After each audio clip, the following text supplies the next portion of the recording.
Oui, merci Madame la Présidente. Je souhaiterais moi aussi remercier nos collègues Marion Lenne et Pascal Brindot pour le travail sur ce rapport, lequel a dû être effectué dans des conditions particulières commandées par l'urgence. Mais l'urgence, justement, parlons-en, car il n'est jamais bon, je crois, de confondre vitesse et précipitation.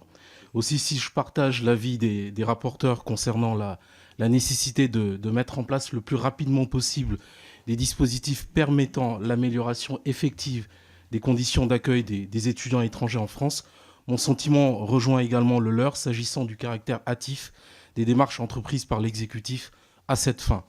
Il ne s'agit pas pour moi de remettre en cause la pertinence de l'ensemble des éléments présentés par le gouvernement le 19 novembre dernier, lorsque le Premier ministre présentait pour la première fois la stratégie Bienvenue en France, mais de soulever un certain nombre d'interrogations quant à la méthode employée.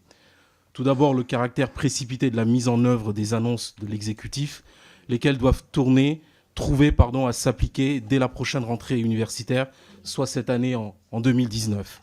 Ainsi que le relève le rapport de nos collègues, nous ne parlons pas ici de la modification d'un simple point de droit, mais bien d'une réforme d'envergure dont les ambitions affichées auraient sans doute réclamé, et je l'insiste, auraient sans doute réclamé davantage de préparation en amont. Nous savons toutes et tous qu'une stratégie de cette importance établie afin de fonctionner sur le long terme commande à ce que nous bénéficions d'un certain recul qui nous permette de jauger l'efficacité potentielle des mesures proposées.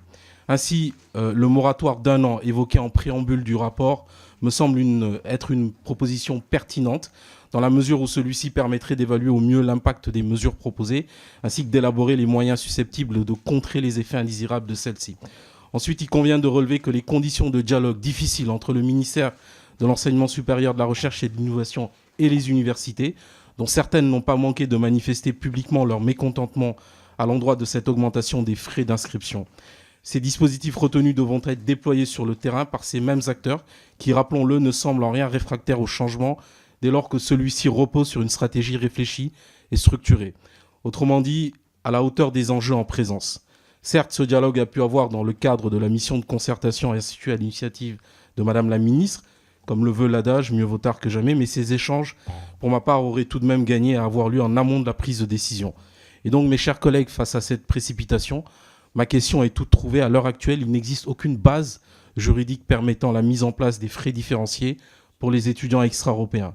Compte tenu de cette situation, avez-vous connaissance des dispositions réglementaires que l'exécutif entend mettre en place afin de pallier ce vide juridique? Je vous remercie. Merci beaucoup.